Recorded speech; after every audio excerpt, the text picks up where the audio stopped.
আজই ডাউনলোড করুন আর এনজয় করুন আপনার পছন্দের শো। সেই মেয়ে গেল কোথায় দেখছি না কেন? দুপুরে ঘরে এসেই তাকে তো দেখলুম নি একবারও।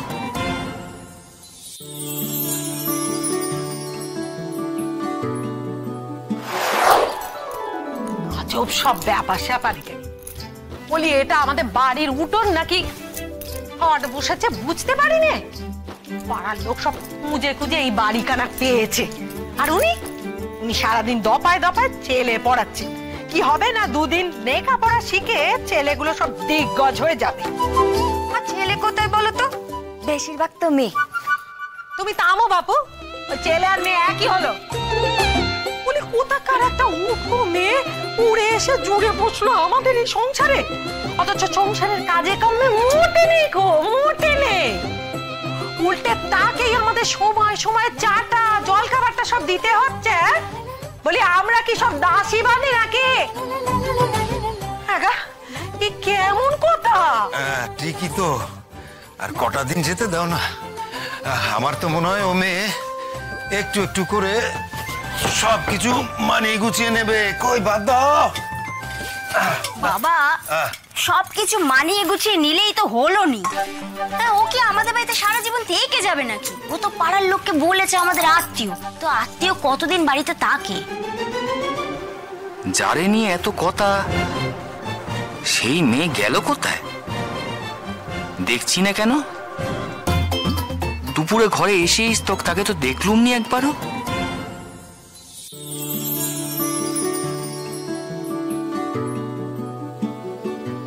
ওই যে মহারানী এসে গেছে। ঠিক আছে, আর কটা দিন থাক না, তারপর একটা বন্দোবস্ত করা যাবে। সে মেয়ে যে কোনো কাজে আসবে না তা তো নয়। ও তো বলেছে যে ছেলে মেয়ে পড়িয়ে রোজগার করবে, আর সেই রোজগার আমাদের সংসার দেবে। থাক না। বলি থামো, ও কি ব্যাটা ছেলে নাকি? সংসারের কোনো কাজটি করবে না, শুধুমাত্র রোজগার করে আনবে।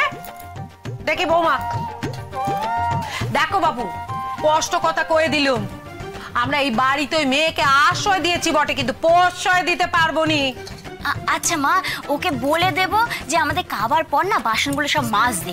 কাজের কথা বললে তো না করবে না, ও তো ঠিক করবে।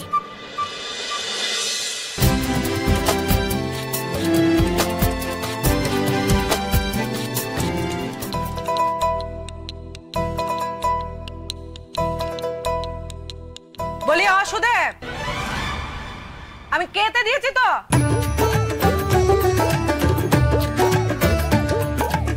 মনটা কাবারে না থেকে কোন দিকে আছে? কোথায় আবার মন? কাবার দিকেই তো মন আছে। তুমি আর একটু ভাত দাও তো, একটু ভাত দাও।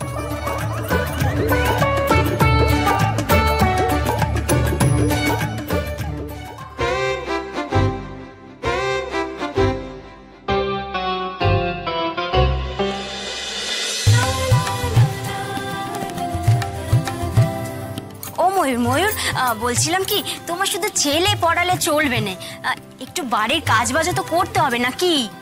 আচ্ছা তুমি তো সৎ মায়ের সংসারে ছিলে, তো সৎ মা তোমাকে দিয়ে কাজ করে তো নি?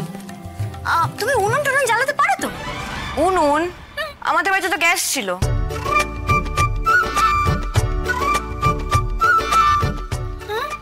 হ্যাঁ। ওমা, বাচ্চা বলি, তোমাদের বাড়িতে সব গ্যাসে রান্না হতো বুঝি? হ্যাঁ। ও, তার মানে তোমার ওই সৎ মাটি তো বেশ আয়েসে দিন কাটাতে না? তার মানে তোমাদের বাড়িতে ওই টিভি ফ্রিজ এসব কিছু ছিল? হ্যাঁ, এটা তো সবার বাড়িতেই থাকে। না, থাকে নে, সবার বাড়িতে থাকে নে গো। আমাদের বাড়িতে অন্তত তুমি ওসব জিনিস পাবে না বাচ্চা। দেখো আমাদের বাড়িতে এই দুটো হাত পুড়িয়ে আমাকে সকাল থেকে রান্না করা, কুটনো কোটা, বাটনা বাটা, সাবান কাচা, বাসন মাজা সব করতে হয়, কেউ করা নেই গো।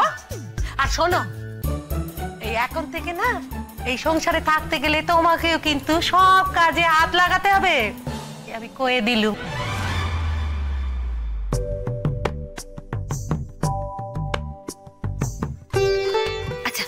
আচ্ছা ময়ূরদি, তোমার সৎ মায়ের বাড়িতে গ্যাসে রান্না করা হতো বলে তুমি কি উনুন ধরানো শিখবে না?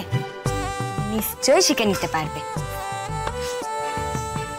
ও মামা, তুমি কিছু চিন্তা করো না, আমি উনুন ধরানো শিখিয়ে দেবো।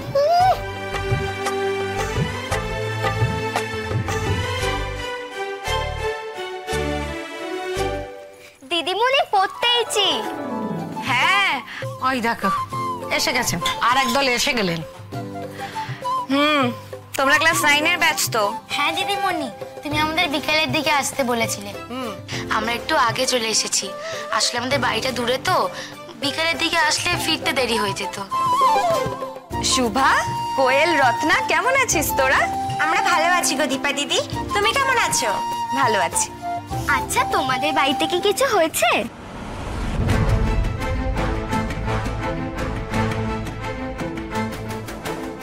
আমাদের বাড়িতে কই কিছু হয়নি তো। কেন রে? না, ওই হাটের পথ ধরে আসছিলাম, পুলিশ জ্যাঠার নাম করে শুধোচ্ছিল।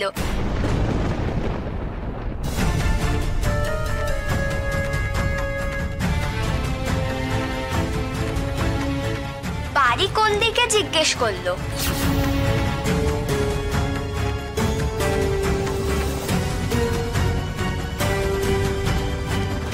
আরে কি বললি? পুলিশ তো জ্যাঠার কথা শুধোচ্ছিল কেন রে? অত কিছু জানি না, পুলিশকে কি সব কথা শুধোনো যায়? বেশি কিছু বললে যদি আমাদেরকে ধরে নিয়ে চলে যেত।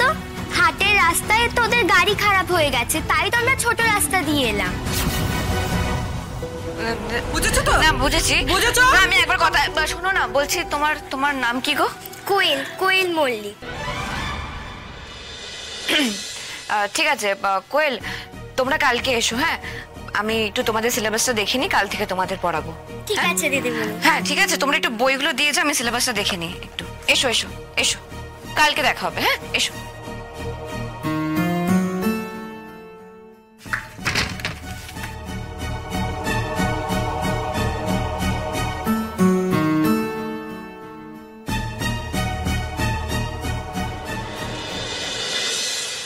ইকির মিকির চাম চিকির চামে কাটা মজুমদার দে এলো দামোদর।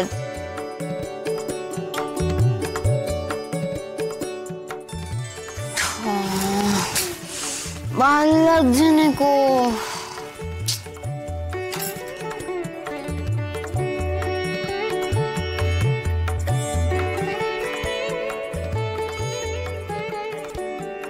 কি যে করবো।